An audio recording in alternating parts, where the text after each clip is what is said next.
Bonjour, bonjour à chacune, bonjour à chacun. Bienvenue pour ce temps de culte, un temps pour la rencontre avec Dieu, la rencontre avec nos frères et nos sœurs en Christ. Et c'est dans la grâce de Dieu, c'est dans la paix du Seigneur que nous sommes accueillis. Pour cela, pas besoin de faire quelque chose, pas de geste particulier, pas d'attitude à prendre. Dieu fait le premier pas. Il nous accueille comme nous sommes, il nous redit que nous sommes ses enfants. Laissons-nous alors accueillir en Jésus le Christ, notre frère. Amen. Louons le Seigneur avec quelques versets du psaume 119. Seigneur, ta parole subsistera toujours. Elle a sa place éternelle dans le ciel. Ta fidélité dure de siècle en siècle. Tu as fondé la terre, elle tient bien en place. Tout subsiste. Tout subsiste aujourd'hui grâce à ta décision, car tout l'univers est à ton service. Sans ta loi qui me ravit, la misère aurait eu raison de moi.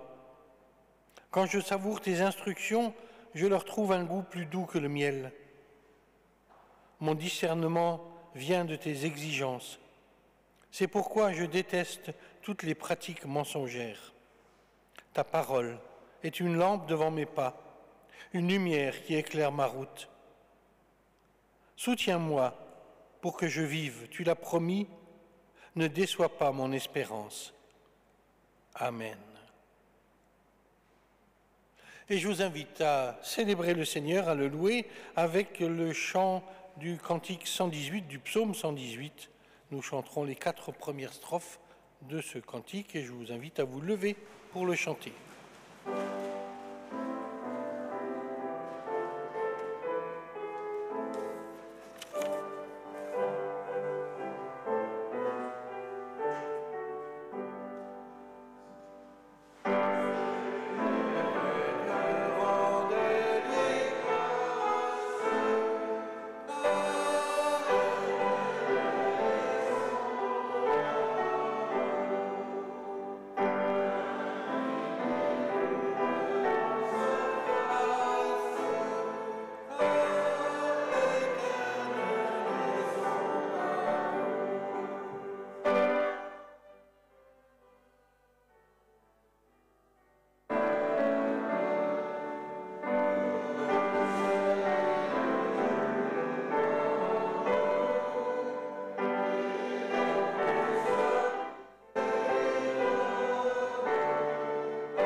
Si nous disons que nous sommes sans péché, nous nous trompons nous-mêmes et la vérité n'est pas en nous. Si nous confessons nos péchés, Dieu qui est fidèle et juste nous pardonnera et nous purifiera de tout mal. Seigneur, reçois, Seigneur, pardonne notre misère et nos péchés. Toi, Seigneur, Seigneur, pardonne notre misère et ce pardon que tu nous donnes, enseigne-nous à le donner. Ô mon Seigneur, mon Dieu, mon roi, aie pitié, pitié de moi.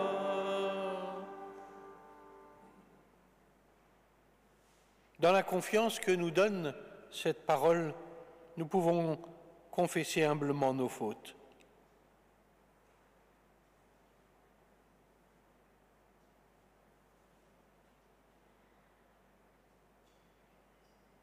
Dieu notre Père, nous avons péché contre toi, par notre propre faute, par nos pensées, nos paroles et nos actes, et par nos refus de parler et d'agir quand il le fallait. Pour l'amour de ton Fils, Jésus-Christ, pardonne nos fautes passées, accorde-nous ta vie nouvelle pour te servir et pour vivre à la gloire de ton nom. Béni au siècle des siècles. Amen. Hors de Jésus, je ne puis craindre que son verdict de vérité. Hors de Jésus, je ne puis craindre que son verdict de vérité. Il a subi mes sens. J'avais seul mérité. Ô mon Seigneur, mon Dieu, mon roi, aie pitié, pitié de moi. Celui qui écoute ma parole, dit Jésus, et qui croit en celui qui m'a envoyé, celui-là a la vie éternelle. Il ne vient pas en jugement, mais il est déjà passé de la mort à la vie. À cause de cette parole et de tout l'Évangile, il est permis de dire à celles et ceux qui souffrent des contradictions de leur vie et qui mettent leur confiance en Jésus-Christ, le Tout-Puissant, le Dieu Tout-Puissant vous fait miséricorde, il vous pardonne et il vous conduit à la vie éternelle. Amen. Quand la grandeur de nos offenses, la grandeur de nos offenses écarterait tous les soutiens, je ne pourrais pour ma défense que prononcer un nom le tien. Ô mon Seigneur, mon Dieu, mon roi,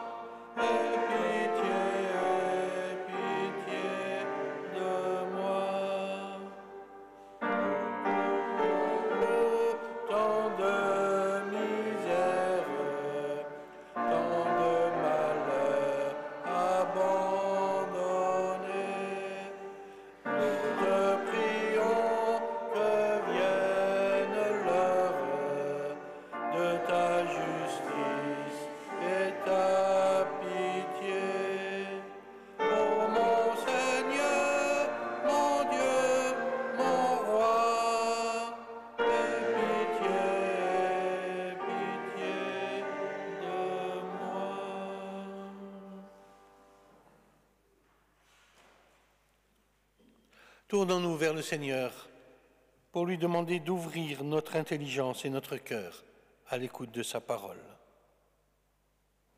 Père, ta parole est pour nous ferment du royaume et germe d'espérance. Que par ton esprit nous la recevions avec simplicité et avec joie. Que cette parole nous fasse porter les fruits que tu attends de nous. Nous te le demandons par Jésus-Christ, notre Seigneur. Amen. Et je vous invite à vous mettre à l'écoute de la parole du Seigneur dans le livre du prophète Ésaïe, tout d'abord, au chapitre 55, les versets 6 à 12.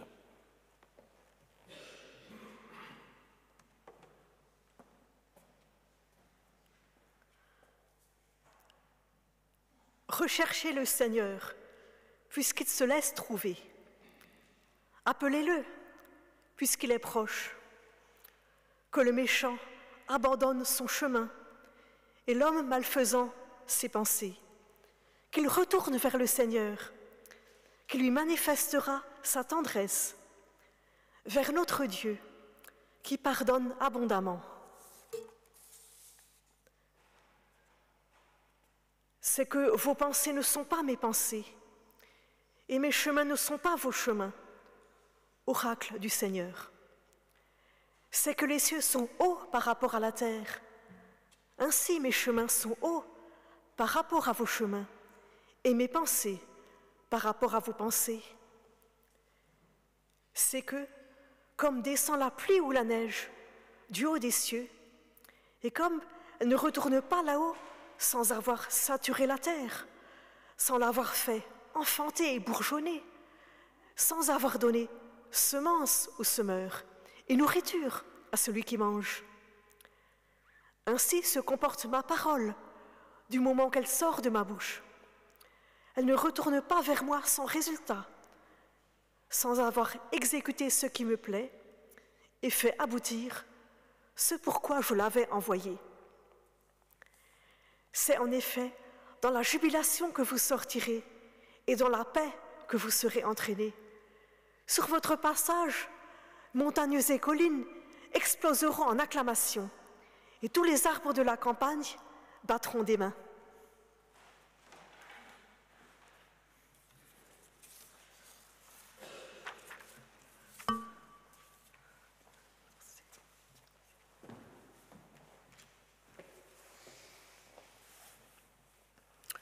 Puis nous lirons dans l'évangile de Luc au chapitre 8, les versets 4 à 15.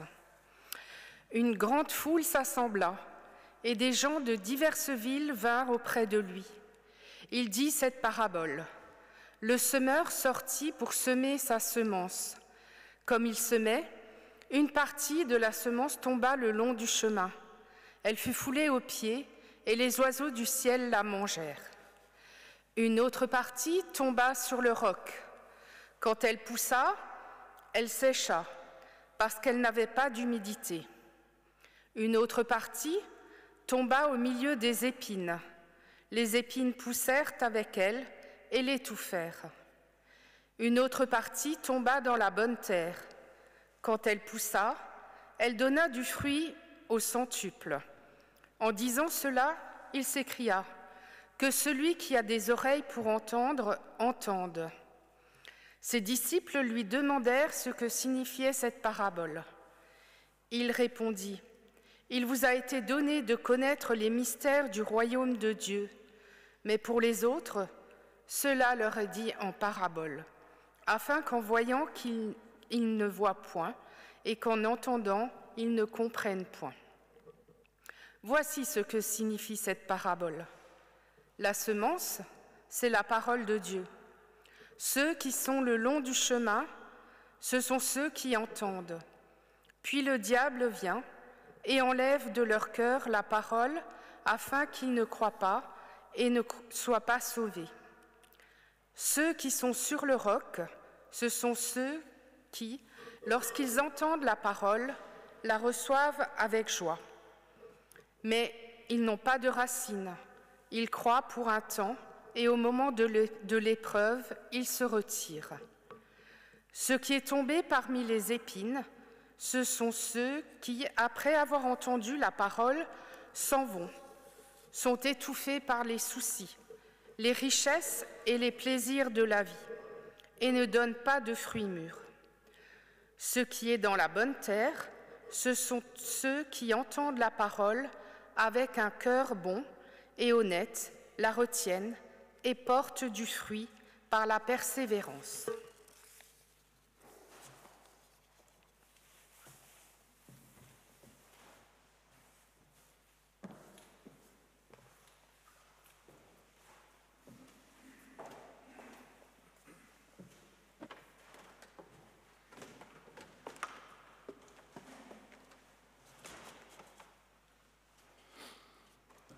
Dans le livre des Actes, au chapitre 16, nous lisons les versets 9 à 15. Une nuit, Paul eut une vision. Un Macédonien lui apparut, debout, qui lui faisait cette prière. « Passe en Macédoine, viens à notre secours. » À la suite de cette vision de Paul, nous avons immédiatement cherché à partir pour la Macédoine, car nous étions convaincus que Dieu venait de nous appeler à y annoncer la bonne nouvelle. Prenant la mer à Troas, nous avons mis le cap directement sur Samothrace, puis, le lendemain, sur Néapolis. Et de là, nous sommes allés à Philippe, ville principale du district de Macédoine et colonie romaine. Nous avons passé quelque temps dans cette ville. Le jour du sabbat, nous en avons franchi la porte pour gagner le long d'une rivière, un endroit où, pensions-nous, devait se trouver un lieu de prière. Une fois assis, nous avons parlé aux femmes qui s'y trouvaient réunies. L'une d'elles, nommée Lydie, était une marchande de pourpre originaire de la ville de Thyatire qui adorait déjà Dieu. Elle était toute oreille, car le Seigneur avait ouvert son cœur pour la rendre attentive aux paroles de Paul. Lorsqu'elle eut reçu le baptême, elle et sa maison, elle nous invita en ces termes. « Puisque vous estimez que je crois au Seigneur, venez loger chez moi. » Et elle nous a forcés d'accepter.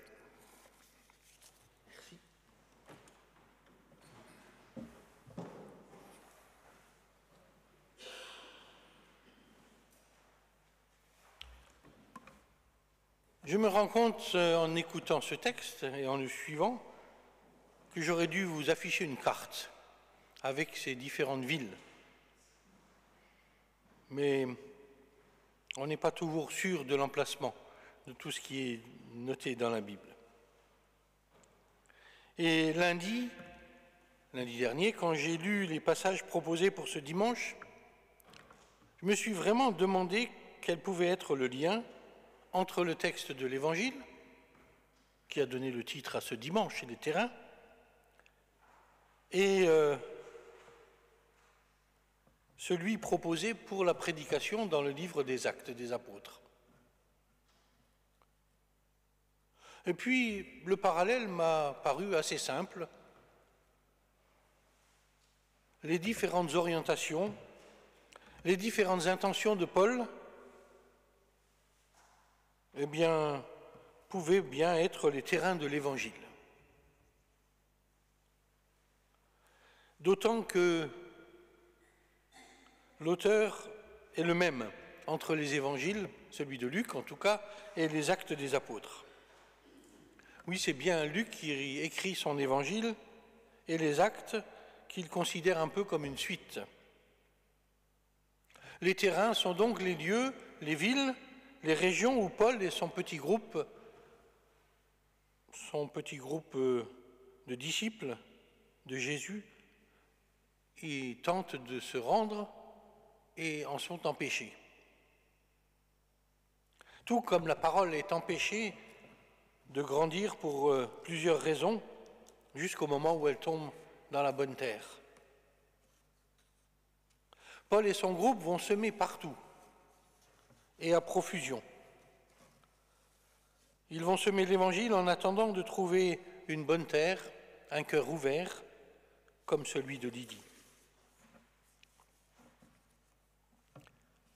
C'est par une vision que Pierre est allé chez Corneille et que l'Évangile a débordé les frontières du judaïsme.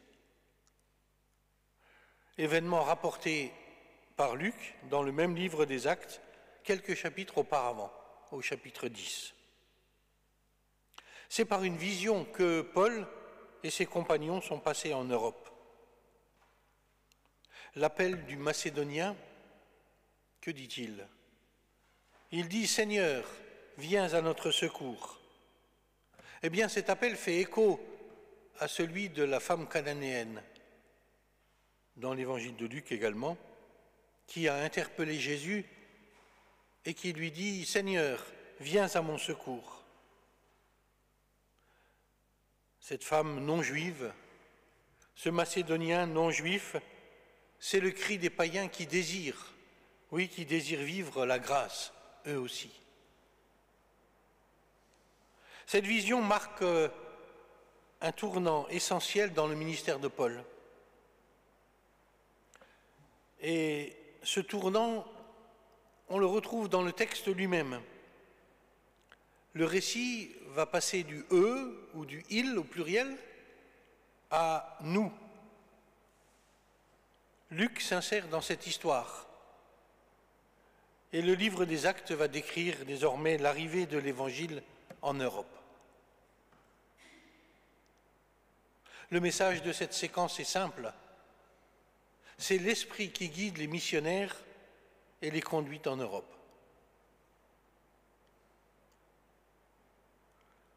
Des gens qui voyagent.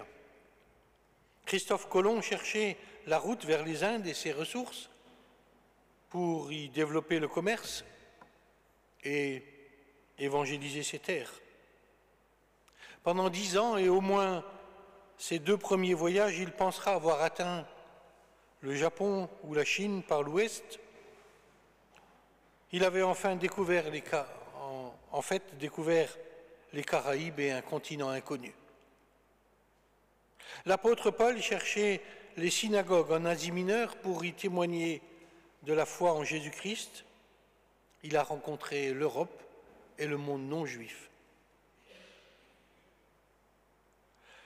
Et ce voyage de Paul, qui le mènera à la ville de Philippe, relève bien du mystère du voyage. En effet, les choses ne se passeront pas tout à fait, pas comme Paul en tout cas les avait prévues. Au début, ce Paul s'appelait Saul. Il était un des plus zélés juifs contre les chrétiens. Il a été appelé à devenir Paul, l'apôtre des gentils, entre guillemets. C'est comme ça qu'on désignait les non-juifs. Et dans la seconde partie de sa vie, il défendra tout ce à quoi il s'était opposé dans la première partie. Les quelques versets qui précèdent notre péricope, notre texte de ce matin, décrivent très rapidement les tentatives de voyage de Paul et de son groupe. Il change de direction à plusieurs reprises. Il voulait aller en Asie, mais le Saint-Esprit l'en empêchera. Voilà ce que dit le texte. Il se rabattra alors sur la Bithynie, mais l'Esprit de Jésus ne le lui permet pas. Luc ne décrit pas l'évangélisation dans ces différents lieux. Il souligne le fait que les missionnaires se laissent conduire. Ils ont des projets, mais ils sont aussi à l'écoute de ce que dit l'Esprit. Ils ne restent pas figés dans leurs intentions. Et les voici donc à Philippe, ville de Macédoine. La ville portait le nom du père d'Alexandre le Grand, qui partit de l'ouest pour conquérir une grande partie de l'Asie 3 siècles plus tôt. Paul fera le chemin inverse, parti de l'est.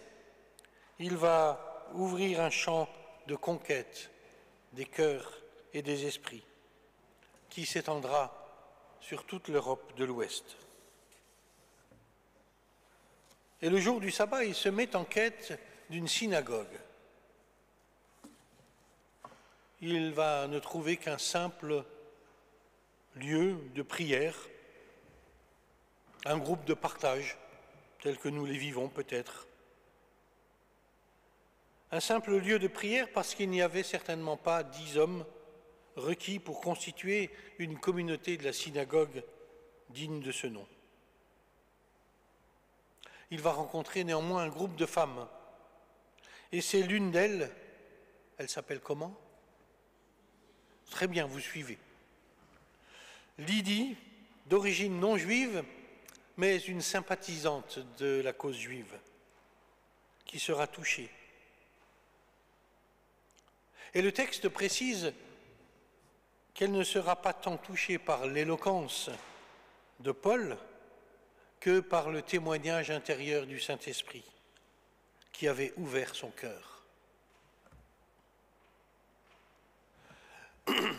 Cette rencontre reste du mystère. Cette rencontre n'a pas fini de constituer un mystère à approfondir. Qu'y a-t-il de mystérieux? D'abord, eh bien, parce que Lydie est une femme. Le premier chrétien européen est une femme, donc la première chrétienne européenne est une femme. C'est étonnant ce fait. Le fait que ce ne soit pas commenté par l'auteur du livre des Actes. Pas de commentaire, c'est naturel. Comme le fait que tous les premiers chrétiens de l'histoire, eh bien, ce furent des chrétiennes. Celles qui rencontrèrent en premier le ressuscité. La Bible en cite nommément 4, mais elles étaient plus nombreuses encore. Marie de Magdala, Jeanne, Marie, mère de Jacques, et les autres qui étaient avec elle. Revenons sur Lydie. De surcroît, Lydie semblait jouir d'une grande autorité, dans sa famille en tout cas, puisqu'à sa suite, c'est toute sa famille qui est baptisée. Comment se fait-il que cette inclusivité, qui semblait naturelle dans les textes bibliques, a été effacée et oubliée dans l'organisation des responsabilités de toutes les églises chrétiennes pendant 20 siècles. Et il reste encore quelques efforts à fournir pour revenir à ce naturel des débuts. Si l'intégrisme consiste à refuser les évolutions, je pense que nous pourrions prendre un peu d'intégrisme, une petite dose d'intégrisme du Nouveau Testament. Je pense qu'elle pourrait être la bienvenue en appliquant ce qui s'y vit directement. On a souvent caractérisé Paul comme un grand misogyne à partir de quelques phrases qu'il aurait écrites. Pardon.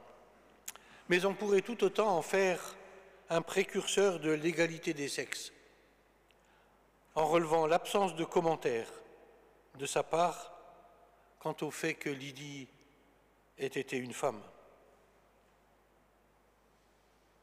Les silences peuvent être plus éloquents que de grands commentaires. C'est peut-être un défaut de nombre des prédicateurs, mais aussi de toute personne qui vivent de la parole, les responsables politiques, les influenceurs et influenceuses, commentateurs de l'actualité, ils ont toujours quelque chose à dire. Ici, ce n'est pas le cas. Le mystère n'invite-t-il pas au silence plutôt qu'à la parole et aux commentaires? Comme nous l'avons relevé déjà dans le texte, ce texte précise que c'est le Seigneur qui avait ouvert le cœur de Lydie et non pas l'éloquence et l'immense intelligence et érudition de l'apôtre Paul. Et lorsque les églises essayent par tous les moyens de trouver des manières innovantes, originales, contemporaines, crédibles, pour rejoindre les gentils, les non-chrétiens d'aujourd'hui, peut-être que les choses pourraient être beaucoup plus simples. Il n'est pas fait de mention du discours ou du témoignage qu'aurait tenu Paul à Lydie. Nous n'avons rien sur cet échange. L'essentiel n'est pas dans la forme, ni même dans le contenu. Il est juste dans la conviction commune que Jésus est le Christ. Depuis quelques années, c'est un peu de mode de faire des plans pluriannuels dans les églises. Dans notre union d'églises, on a nommé cela Orientation stratégique 2015-2025.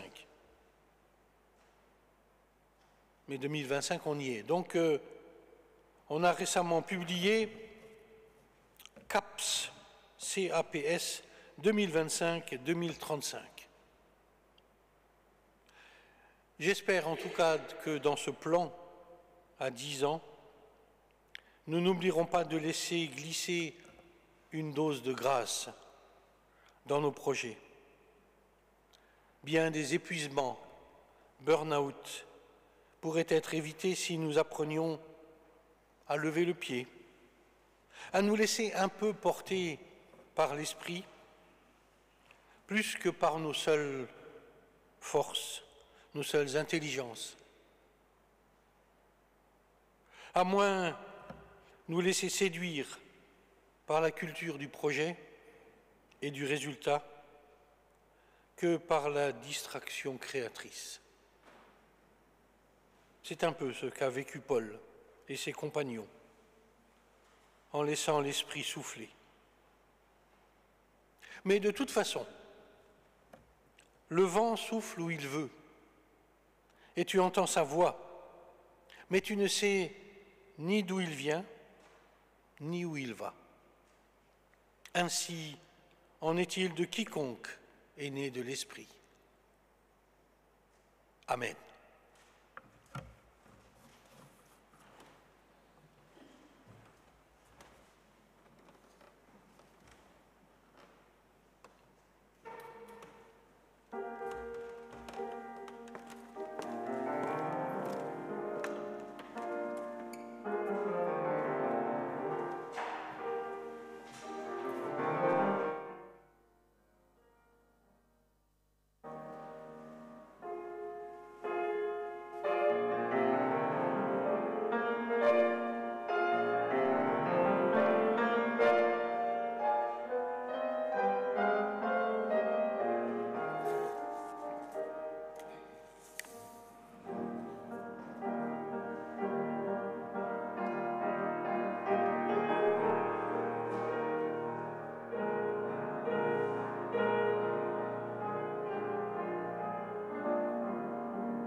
Je vous invite à confesser la foi, ensemble, d'une même voix.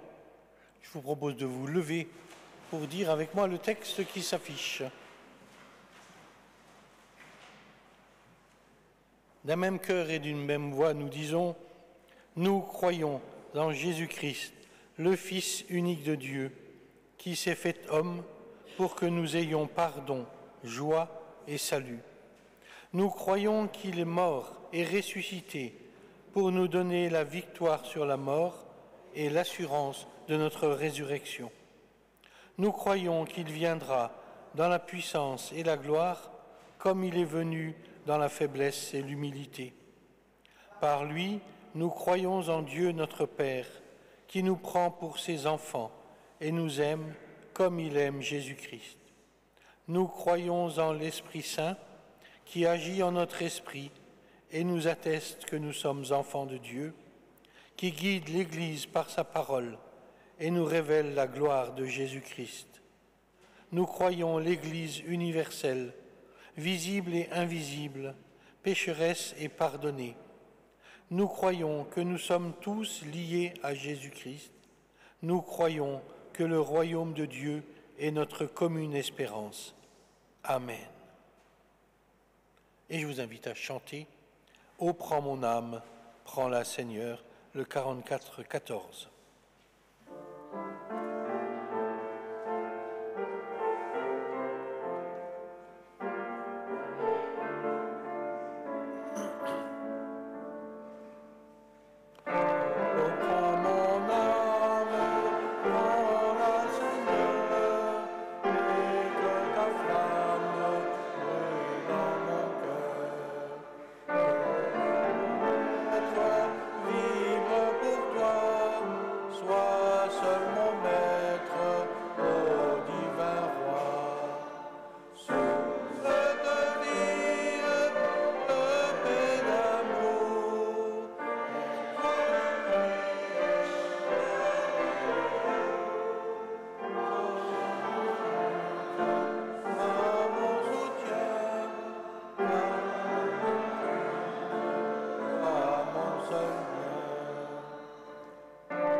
C'est maintenant le temps de l'offrande. Heureux, heureuses ceux qui donnent avec joie.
Offrir, donner, sans rien attendre en retour, c'est ce que tu fais pour nous, Seigneur, par ton amour. Aussi, nous te rendons grâce pour tout ce que tu nous accordes, tout ce que nous recevons de toi. Accepte cette offrande comme témoignage de notre amour et de notre engagement à ton service. Amen. Quelques annonces maintenant. Tout d'abord, les cultes dimanche prochain, ce sera le 2 mars. Nous aurons un culte ici à 10h avec Sainte Seine, suivi du repas agapé dans la salle paroissiale, chacun apportant quelque chose à partager avec les autres. Donc pas besoin de s'inscrire, il suffit de venir les mains pleines ou vides. Et puis vous voyez les différents cultes prévus pour le mois. On va afficher ça de manière régulière, comme ça, ce sera plus simple pendant le culte. Autour de la Bible, donc le groupe biblique œcuménique se réunit à Saint-Martin vendredi 28, avec pour titre « Élie dépressif, être relevé par Dieu » dans le livre des rois. Et puis le 1er mars aura lieu séance de Goldie Play à 10h à Ilzac, 4 rue de Mulhouse. Quelques autres informations. Non, il y a d'abord les nouvelles du temple Saint-Étienne. Dans quel ordre j'ai mis? Bon.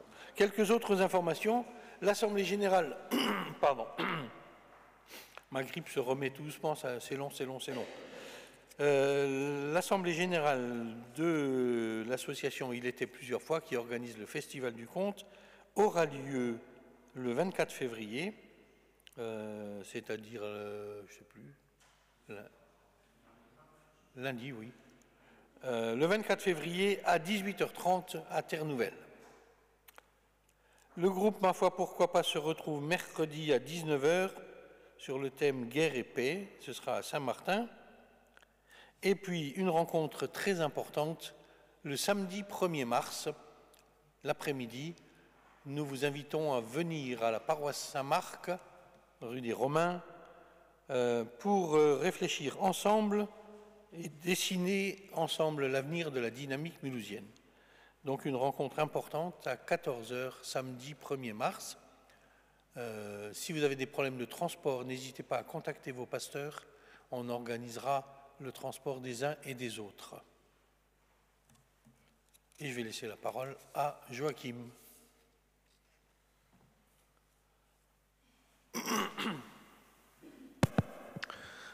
Voilà donc quelques informations par rapport à la programmation culturelle du Temple Saint-Étienne. Donc la saison culturelle a repris la semaine dernière avec une exposition intitulée Regard d'un artiste mulhousien, Walter Ciandrini. Cette exposition durera quelques semaines. Vous avez devant l'entrée, comme d'habitude, les plannings pour la fin février et le début de mars. Bon, hier, c'était le premier concert, avec un concert d'orgue à bouche et de sitar, instrument chinois. Concert qui a démarré sur une bien triste note au regard des récents événements qui sont survenus à Mulhouse hier. Quelques heures avant, nous avons observé au Temple Saint-Étienne hier une minute de silence en hommage aux victimes. Nous en aurons également un mot tout à l'heure durant ce culte. Alors, pour l'actualité d'aujourd'hui, donc dimanche 23 à 17h.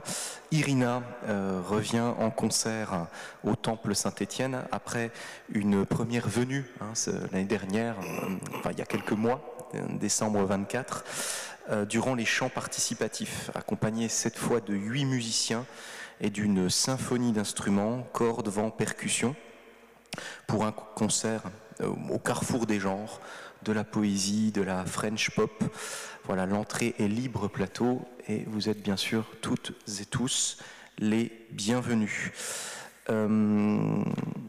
Petite information aussi pour mardi 25, donc mardi prochain, à 19h30 a lieu la séance du Ciné-Club œcuménique avec le film La Religieuse de Jacques Rivette, un film de 1967. Rendez-vous au cinéma Le Palace, donc c'est une séance ciné-débat, c'est toute l'année, et puis c'est animé par Pierre-Louis Serreggia, qui est critique de cinéma, Hervé Paradis-Murat et moi-même. Donc l'idée c'est vraiment de débattre après le film. Voilà, vous êtes également toutes et tous les bienvenus. Voilà, donc pour le reste des informations, vous retrouverez tout cela sur le site internet dédié à la programmation culturelle du Temple Saint-Étienne, www.templesaint-étienne-mulhouse.com. Et juste pour vous donner un ordre d'idée, voilà, comme ça vous savez, le Temple Saint-Étienne, donc c'est de février à décembre, sont des expositions toute l'année, toutes les 6 semaines environ, avec des concerts et spectacles tous les week-ends. Donc en général le samedi soir, 20h, le dimanche 16 ou 17h, avec parfois des créneaux le samedi après-midi ou le vendredi soir. Mais donc la partie art vivant, c'est plutôt le week-end. Voilà. Merci pour votre écoute. Merci. Je vous invite à la prière d'intercession.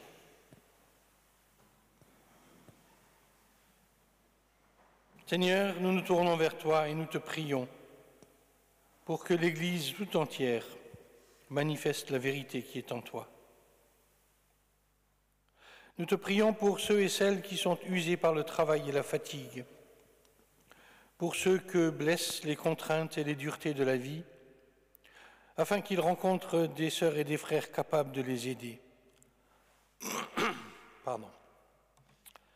Nous te prions pour ceux et celles qui doivent affronter la vieillesse ou la maladie, pour celles et ceux qui connaissent l'affliction ou le désespoir. Nous voulons te prier en particulier pour les familles des personnes blessées et la famille de la personne décédée à cause de l'attentat d'hier. Nous te prions aussi pour la famille de l'auteur, que chacun puisse être consolé dans sa situation. Oui, nous voulons te prier aussi pour celles et ceux qui ont porté secours, celles et ceux qui ont empêché que ce soit plus grave. Nous voulons te prier pour celles et ceux qui portent des responsabilités, les grandes comme les petites, afin qu'ils ne cherchent pas à dominer mais à servir. Pour notre terre, création de Dieu, afin que tous ceux et celles qui l'habitent cessent de la meurtrir et de la défigurer. Pour ceux et celles qui consacrent leur force à restaurer la paix, à construire la justice, nous te prions, Seigneur. Pour que notre communauté soit un lieu fraternel, où soit vécu le service et le pardon, pour que toutes les générations y aient leur place et s'engagent au service du Christ. Seigneur, nous te prions. Nous voulons aussi te prier pour celles et ceux qui sont touchés par le deuil, en particulier toute la famille de Jeanne Pétrement, décédée jeudi. Seigneur, accueille nos prières et fais-nous la grâce d'entrer toujours plus profondément dans ta pensée et dans ton service. par Jésus-Christ notre Seigneur. Et unis à lui, en communion les uns avec les autres, nous voulons te dire ces mots qui rassemblent l'ensemble des chrétiens. Notre Père qui es aux cieux, que ton nom soit sanctifié, que ton règne vienne, que ta volonté soit faite sur la terre comme au ciel. Donne-nous aujourd'hui notre pain de ce jour. Pardonne-nous nos offenses, comme nous pardonnons aussi à ceux qui nous ont offensés. Ne nous laisse pas entrer en tentation, mais délivre-nous du mal, car c'est à toi qu'appartiennent le règne, la puissance et la gloire pour les siècles des siècles. Amen. Béni soit Dieu, il nous a donné sa parole pour que nous l'entendions. Il nous a promis son royaume pour que nous espérions. Allons avec lui sur nos chemins, avec nos sœurs et nos frères, avec toute la création, dans l'audace du service et de l'adoration. Je vous invite maintenant à chanter, parce que nous pouvons le faire ensemble. Et ensuite, nous demanderons à Dieu de nous bénir. Ensemble, nous pouvons chanter.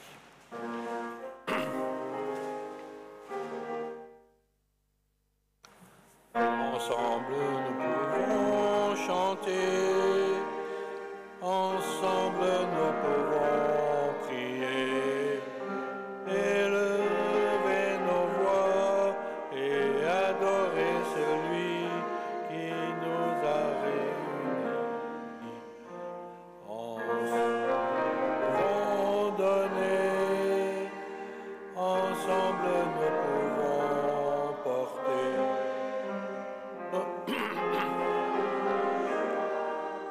Proclamer l'amour que Dieu met dans nos vies.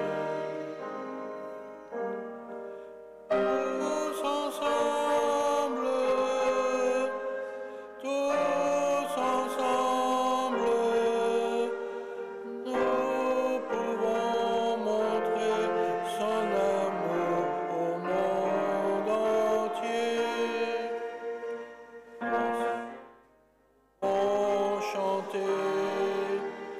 Ensemble, nous pouvons prier, élever nos voix et adorer celui qui nous a réunis.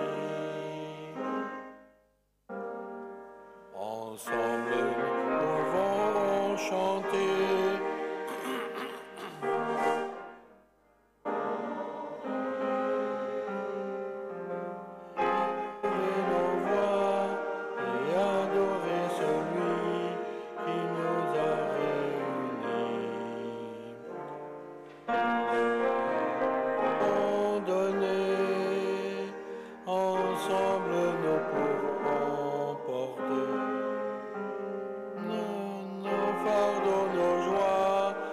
Proclamer l'amour que Dieu met dans nos vies.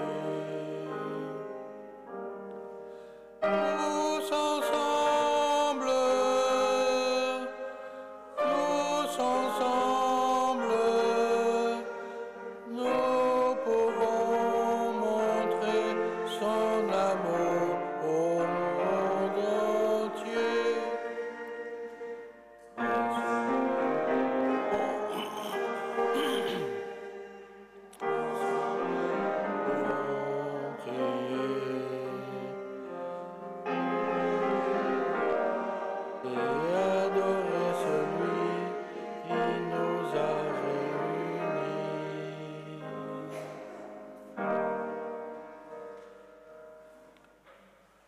Nous pourrons prier et élever nos voix lors de la cérémonie d'obsèques qui aura lieu mardi à 9h30, la cérémonie d'obsèques de Jeanne Pétremont, au centre funéraire de Sausheim.